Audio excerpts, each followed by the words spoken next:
The Freedom Singers were singing the song Oginga Odinga, because Oginga Odinga is one of the foremost freedom fighters on the African continent. At the time he visited in Atlanta, Georgia, I think he was then the Minister of Home Affairs in Nairobi, in Kenya. But since Kenya became a republic last week, and Jomo Kenyatta ceased being the Prime Minister and became President, the same person that you are singing about, Oginga Odinga, is now Kenyatta's Vice President. He's the number 2 man in the Kenya government. And the fact that you would be singing about him, to me, is quite significant. 2 or 3 years ago, this wouldn't have been done. 2 or 3 years ago, most of our people would choose to sing about someone who was, passive and meek and humble and forgiving. But Oginga Odinga is humble and forgiving. But Oginga Odinga is not passive. He's not meek. He's not humble. He's not nonviolent. But he's free.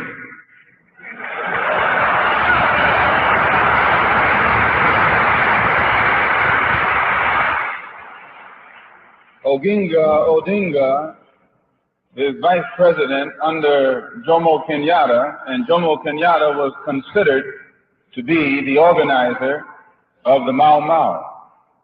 And I think you mentioned the Mau Mau in that song. And if you analyze closely those words, I think you'll have the key to how to straighten the situation out in Mississippi. Yes, sir. The Mau When the nations of Africa are truly independent, and they will be truly independent because they're going about it in the right way, they will give the historians will give the Prime Minister, or rather President Kenyatta, and the Mau Mau their rightful role in African history. They'll go down as the greatest African patriots and freedom fighters that continent ever knew, and they will be given credit for bringing about the independence of many of the existing independent states on that continent right now. There was a time when their image was negative, but today they're looked upon with respect, and their chief is the president, and their next chief is the vice president.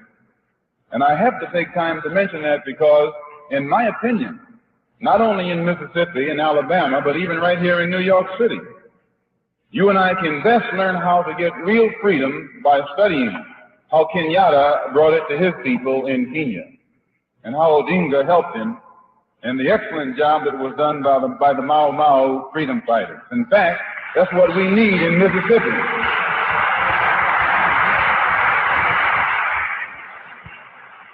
In Mississippi, we need a Mau Mau. In Alabama, we need a Mau Mau. In Georgia, we need a Mau Mau. Right here in Harlem, in New York City, we need a Mau Mau.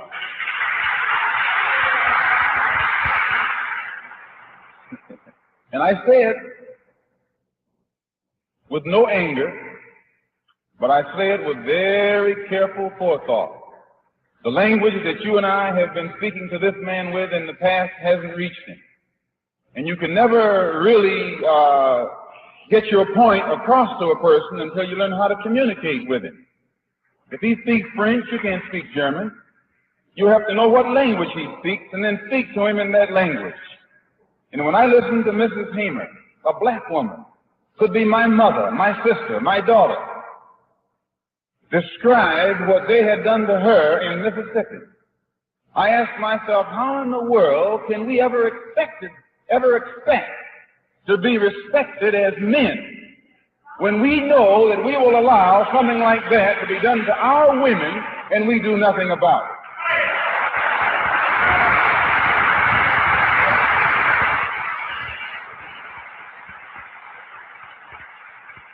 How can you and I be looked upon as men with black women being beaten and nothing being done about it? Black children and black babies being beaten and nothing being done about it. No, we don't deserve to be recognized and respected as men as long as our women can be brutalized in the manner as that this woman described and nothing be done about it, but we sit around singing, "We shall overcome."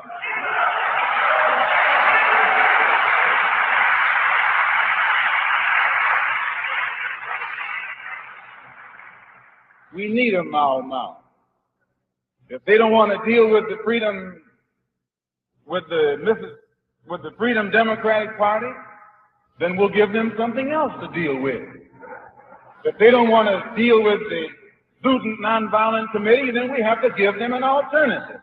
But never stick someone out there without an alternative. We waste our time. Give them this or give them that. Give them the choice between this or that. When I was in Africa, I noticed some of the Africans got their freedom faster than others. Some areas of the African continent became independent faster than other areas. And I noticed that in the areas where independence had been gotten, someone got angry. And in the areas where independence had not been achieved yet, no one was angry. They were sad. They'd sit around and talk about their plight, but they weren't mad. And usually when people are sad, they don't do anything. They just cry over their condition. But when they get angry, they bring about a change. When they get angry, they aren't interested in logic. They aren't interested in odds. They aren't interested in consequences. When they get angry, they realize that the condition that they're in, that they're suffering, is unjust, immoral, illegal, and that anything that they do to correct it or eliminate it, they're justified. And when you and I develop that type of anger and speak in that voice, then we'll get some kind of respect and recognition and some changes from these people who have been promising us falsely already for far too long. So you'll have to speak their language.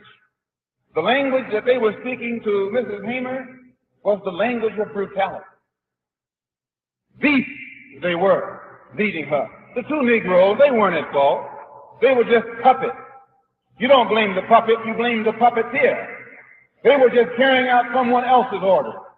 They were in someone else, under someone else's jurisdiction. They weren't at fault. In a way they were, but I still won't blame them. I put the blame on that man who gave the order.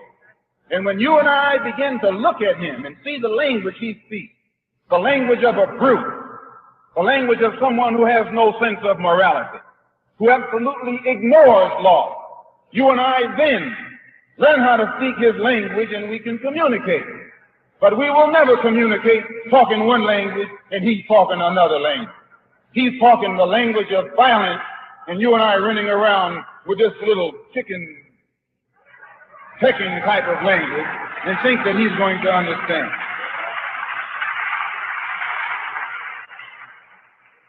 Let's learn his language.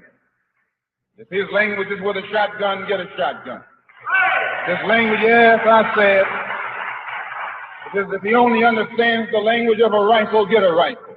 If he only understands the language of a rope, get a rope. But don't waste time talking the wrong language to a man if you want to really communicate with him. Speak his language. And there's nothing wrong with that. If something was wrong with that language, the federal government would have stopped the cracker from speaking it to you and me.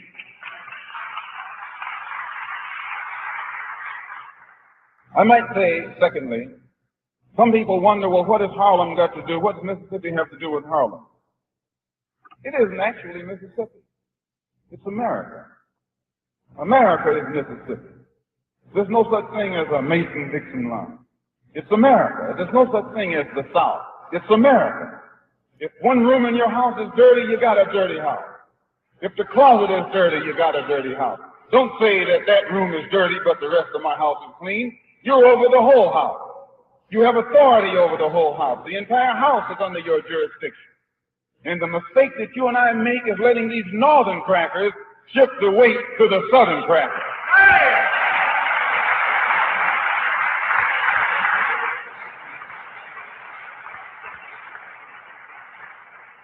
The senator from Mississippi, one senator from Mississippi is over the House Judiciary Committee. He's in Washington, D.C., as Mrs. Hamer has pointed out, illegally.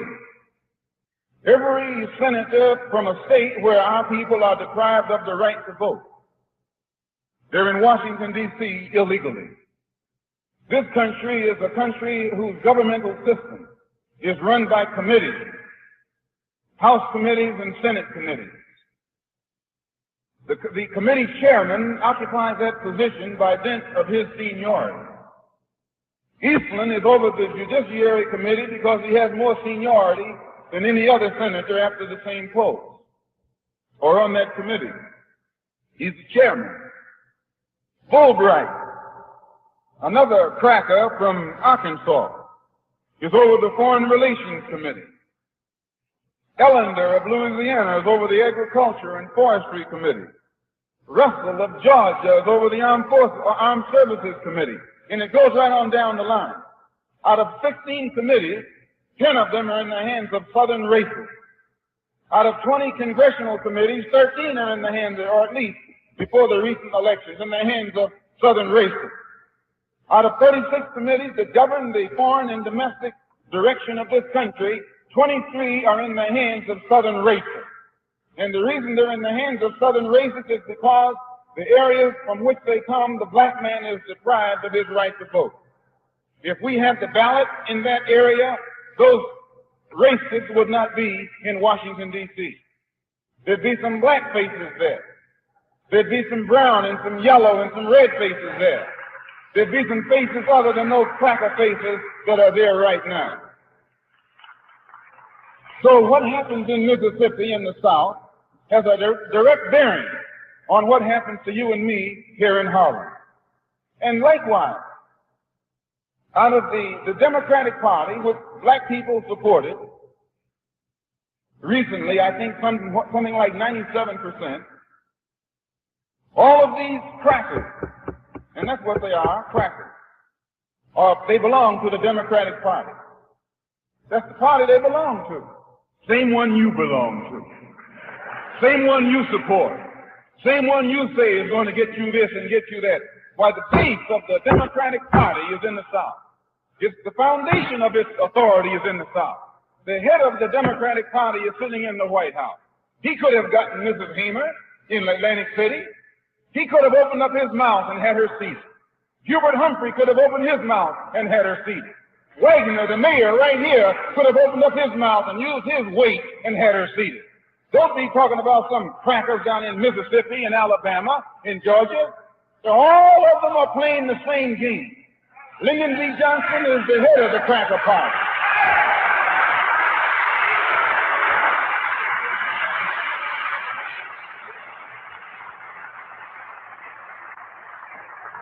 No, I don't want to be stepping on toes or saying things that you didn't think I was going to say.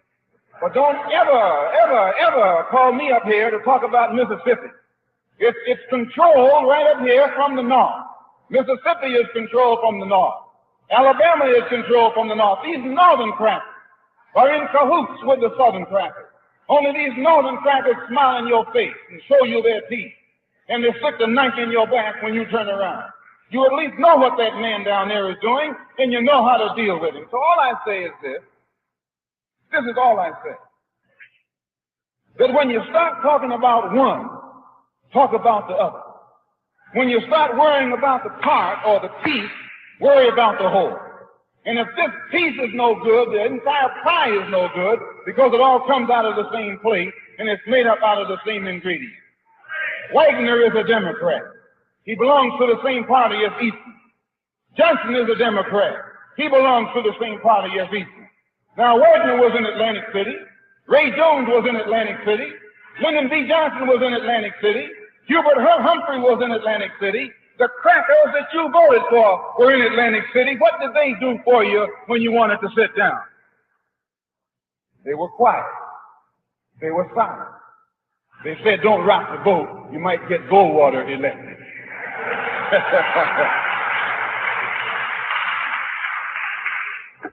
So I just have one bit of a suggestion to offer before I sit down. And excuse me for raising my voice, but I feel like raising it. I have this bit of suggestion. Find out what Wagner is going to do in behalf of this resolution that you're trying to get through before January the 4th. Find out in advance where does he stand on these Mississippi congressmen who are illegally coming up from the South to represent Democrats. Find out where the mayor of this city stands and make him come on record without dilly-dallying and without compromise. Find out where his friends stand on seating the Mississippians who are coming forth illegally. Find out where Ray Jones, who is one of the most powerful black Democrats in this city, find out where he stands before January the 4th.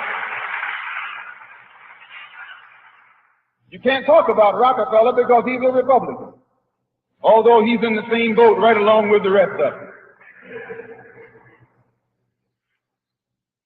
So I say in my conclusion, as Mrs. Hamer pointed out, that the brothers and the sisters in Mississippi are being beaten and killed for no reason other than they want to be treated as first-class citizens. There's only one way to be a first-class citizen. There's only one way to be independent. There's only one way to be free. It's not something that someone gives to you. It's something that you take. Nobody can give you independence. Nobody can give you freedom. Nobody can give you equality or justice or anything. If you're a man, you take it. If you can't take it, you don't deserve it. Nobody can give it to you. So if you and I want freedom, if we want independence, if we want respect, if we want recognition, we obey the law. We be peaceful.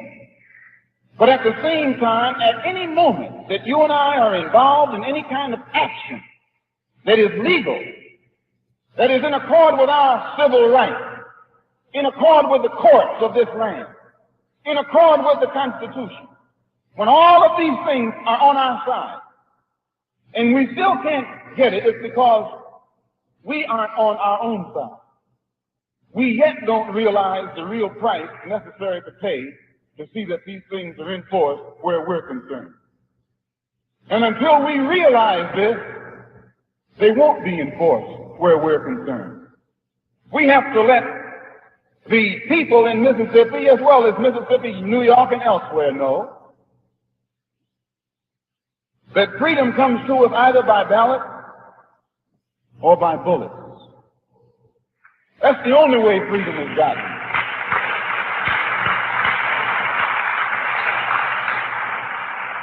Freedom is gotten by ballots or bullets. These are the only two avenues, the only two roads, the only two methods, the only two means, either ballots or bullets. And when you know that, yes, when you know it, then you are careful how you use the word freedom.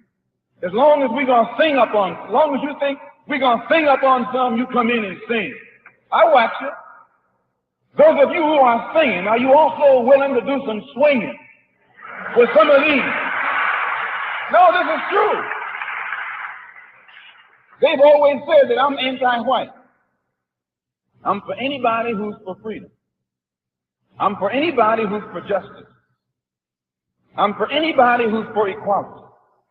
I'm not for anybody who tells me to sit around and wait for mine. I'm not for anybody who tells me to turn the other cheek when a cracker is busting up my jaw. I'm not for anybody.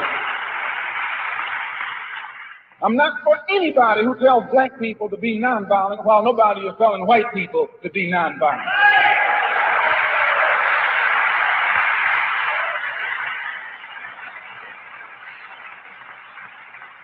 So I just say in my conclusion, I know I'm in the church and I probably shouldn't be talking like this, but Jesus himself, he was ready to turn the synagogue inside out and upside down when things weren't going right. In fact, in the book of Revelation, they got Jesus sitting on a horse with a sword in his hand, getting ready to go into action. But they don't tell you or me about that Jesus.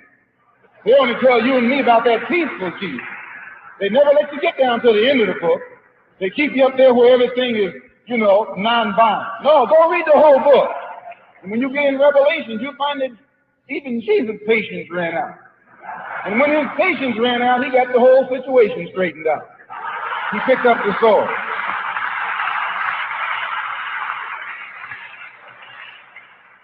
So, I believe that there are some white people who might be sincere.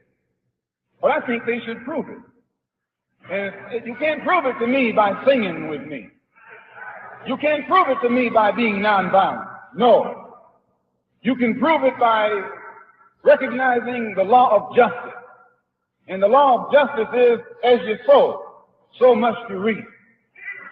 The law of justice is, he who kills by the sword shall be killed by the sword. This is justice. Now, if you are with us, all I say is, make the same kind of contribution with us in our struggle for freedom that all white people have always made when they were struggling for their own freedom. And your freedom was, you were struggling for your freedom in the Revolutionary War. When your own Patrick Henry said liberty or death, and George Washington got the cannons out, and all the rest of them that you taught me to worship as my heroes, they were fighters, they were warriors. But now when the time comes for our freedom, you want to reach back in the bag and grab somebody who's nonviolent and peaceful and forgiving and long-suffering. I don't go for that. No.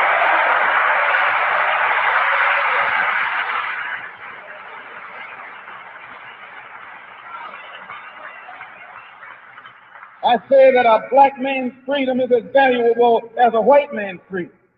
And I say that a black man has the right to do whatever is necessary to get his freedom that other human beings have done to get their freedom.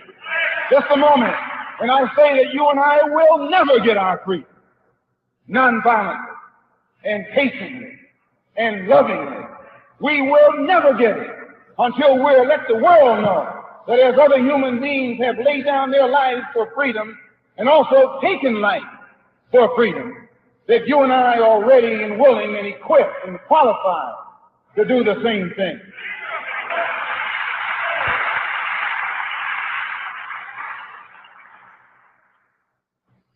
It's a shame that Mrs. Hamer came out here this afternoon where there are so few people. It's a shame.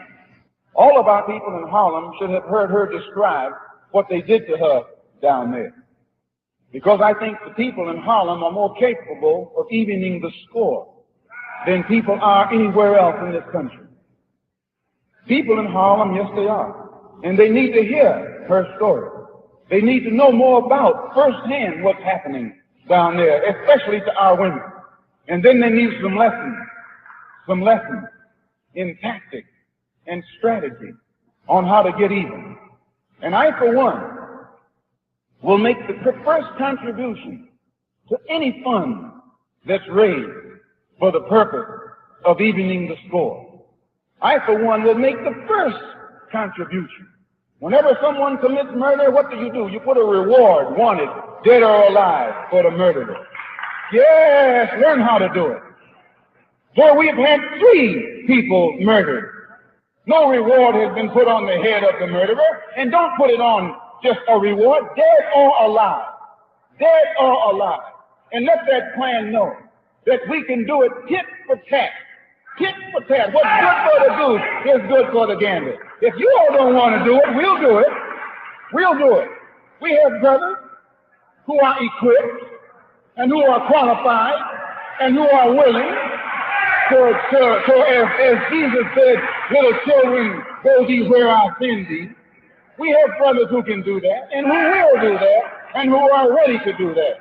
And I say that if the government of the United States cannot bring to justice people who murder Negroes or people who murder those who are at the forefront fighting in behalf of Negroes, then it's time for you and me to retire quietly to our closet and devise means and methods of seeing that justice is executed against murderers where justice has not been forthcoming in the past. I say in my conclusion that if you and I here in Harlem, who who form the habit oftentimes of fighting each other, who sneak around trying to wait for an opportunity to throw some acid or some lies on each other, or sprinkle dust at each other's doorstep. If you and I were really and truly for the freedom of our people, all of the energy that we waste thinking of how to do harm for each other, since you have that engine, know how to do it, let me know. I'll give you some money and show you where to go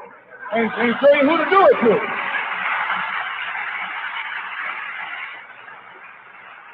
And then you will go down in history as having done an honorable